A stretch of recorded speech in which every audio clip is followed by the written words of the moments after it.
విషయంలో నాకు తప్పుడు రిపోర్ట్ వచ్చింది, నేను సారీ చెప్తున్నాను అంటే ఆయన గౌరవం పెరిగేదండి. ఆ పని చేయకుండా వేరే రకంగా దాడి చేయించడం, ఆ కప్పిపుచ్చుకోవడం కోసం, తప్పించుకోవడం కోసం విశ్వ ప్రయత్నం చేస్తూ ఉన్నారు. ఇది మంచి పని కాదు. చాలా సీనియర్ ముఖ్యమంత్రిని చెప్పుకుంటున్నారు, కానీ చెప్పుకుంటారు మీరు, కానీ మీరు చేసే పనులు మాత్రం బాగోలేదండి. చంద్రబాబు నాయుడు గారు, మీలో మార్పు రావాలా. ఇది మంచి విధానం కాదు కాదు కాదు. దేశంలో ఎక్కడ ఇటువంటి అరాచకం మాజీ మంత్రులు ఇళ్ల తగలబెట్టడం అనేది ఎక్కడా లేదని మీకు తెలుసు. కానీ ఈ రాష్ట్రంలో తమరు ప్రవేశపెట్టడం అనేది బాధాకరం. వేణు గారు మాట్లాడాల్సింది. మీరు మాట్లాడండి. అంబటి రాంబాబు గారు ఏం చెప్తారు? మీకు ఏం చెప్పారు? చూసి వచ్చారు.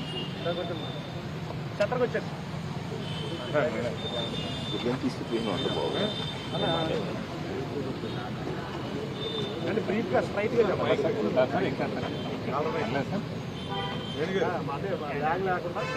నేను పెడతాను సార్.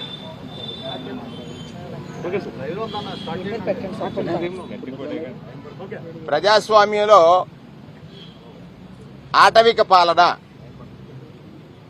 పాలన పోయి వాళ్ళ ప్రజాస్వామ్యం వచ్చి ప్రజలు ప్రశాంతంగా జీవించేటువంటి ఒక చట్టాలను తయారు చేసుకున్నటువంటి రాజ్యాంగబద్ధంగా పాలించాల్సినటువంటి పాలకుడు ఓటు ద్వారా అధికారం లభిస్తే మరలా ఆటవిక పాలననే చూపించారంటానికి ఇవాళ అంబటి రాంబాబు గారి యొక్క అరెస్ట్ ఒక ఉదాహరణ. ఇప్పుడే పెద్దలు గురువారి పద్మనాభంగా చెప్పారు, ఈ రాష్ట్రంలో ఒక కొత్త పోకడిని తీసుకొచ్చారు. ఎవరైతే బాధితులు ఉన్నారో బాధితులు ముద్దాయిలు అవుతున్నారు. బాధించిన వాళ్ళు, ఎవరైతే బాధలకు గురి చేసే వాళ్ళు ఉన్నారో వాళ్ళు గొప్పలు చెప్పుకుంటున్నారు. బాధితులు ముద్దాయిలు కావటం ఏంటండి? ప్రజాస్వామ్యంలో ఎక్కడైనా ఉందా ఇది?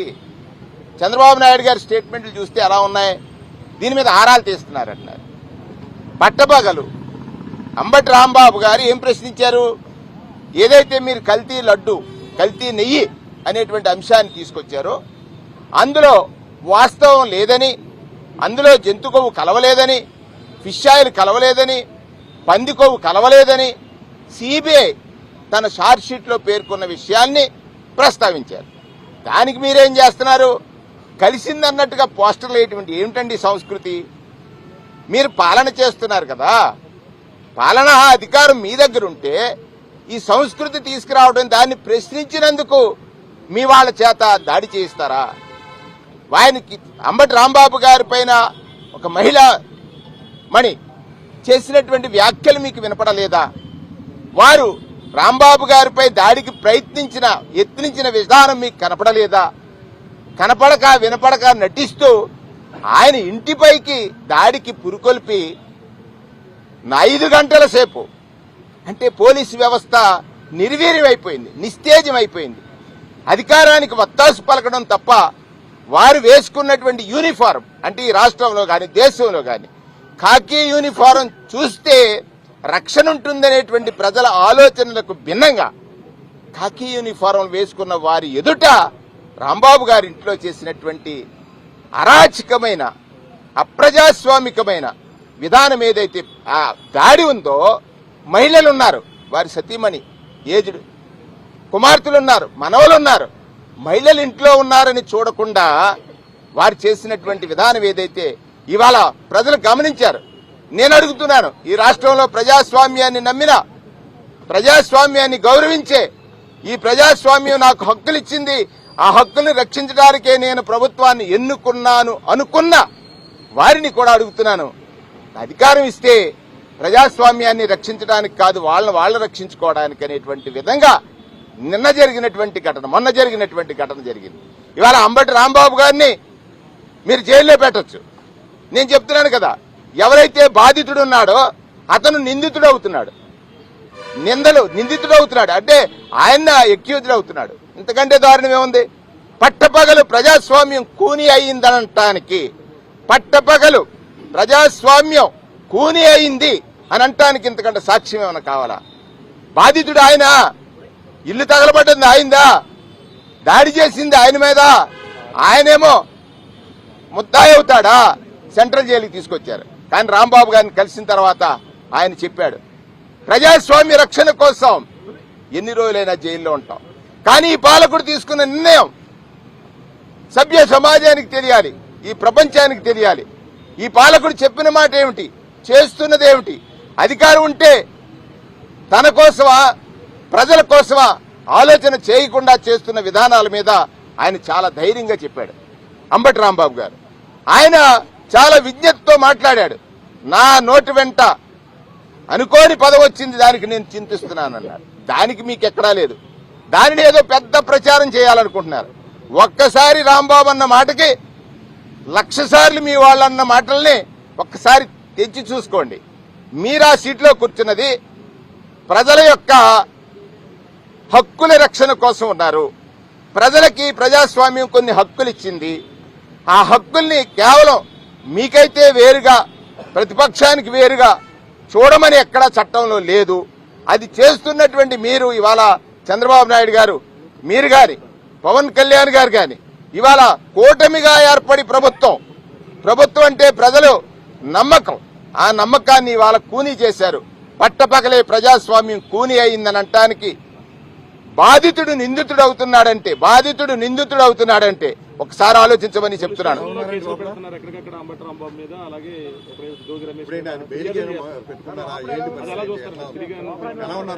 ఎవరొక్కరు అడగండి. ఆయన ఆరోగ్యం బాగుంది. ఆయనకు కావాల్సిన మందులు కానీ, ఆయనకు కావాల్సినటువంటి వసతులు కానీ మేము కోర్టు ద్వారా తెచ్చుకోవాల్సినటువంటి అవసరం ఉంది. ఇక్కడ వాళ్ళు ఏదైతే హింసించాలని ఒక మాన్యువల్ తయారు చేశారో, ఈ జైలు మాన్యువల్ కూడా వెరైటీగా చేశారు. అది వాళ్ళు అమలు చేస్తున్నారు. ఆ విషయం కూడా చెప్పారు ఆయన.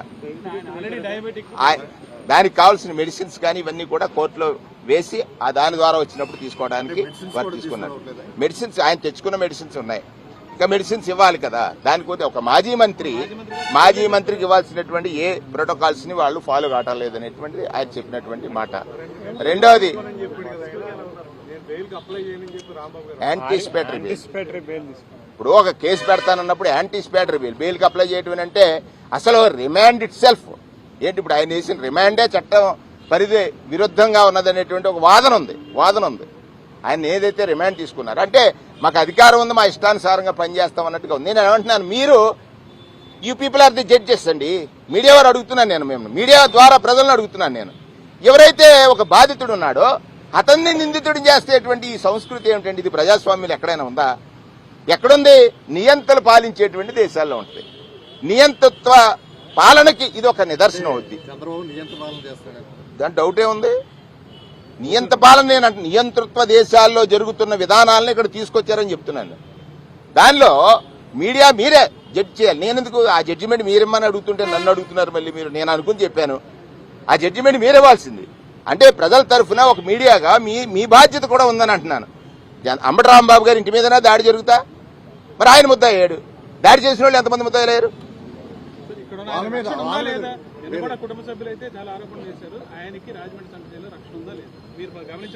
ఖచ్చితంగా ఇవాళ అక్కడ ఉన్నటువంటి మాధవి గారు ఎవరైతే మాజీ ప్రజెంట్ ఎమ్మెల్యే ఉన్నారో, అంటే వీళ్ళు శాసనసభకు వచ్చిన తర్వాత దాని విలువలు ఎక్కడ పాటించట్లేదు.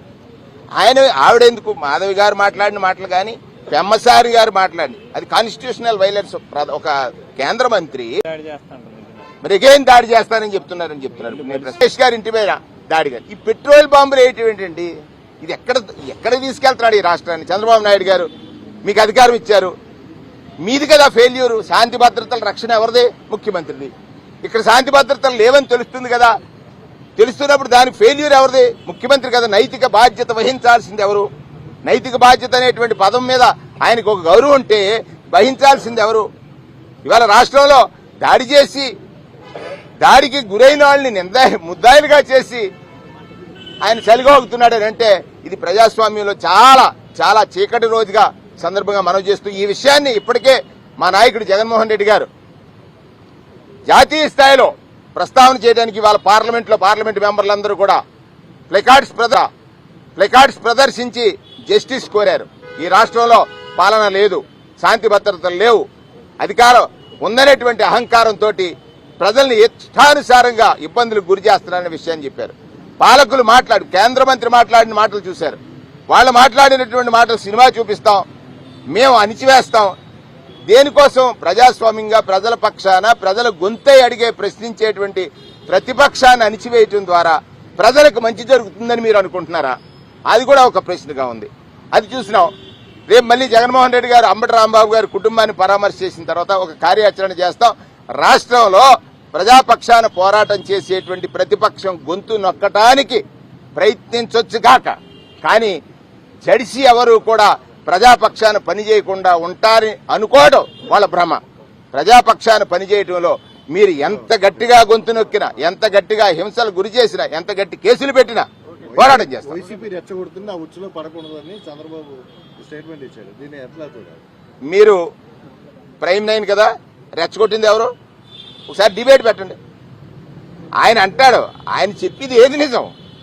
ఇప్పుడు లడ్డూలో కొవ్వు ఉంది, జంతు కొవ్వు అని చెప్పారు ఆ రోజు.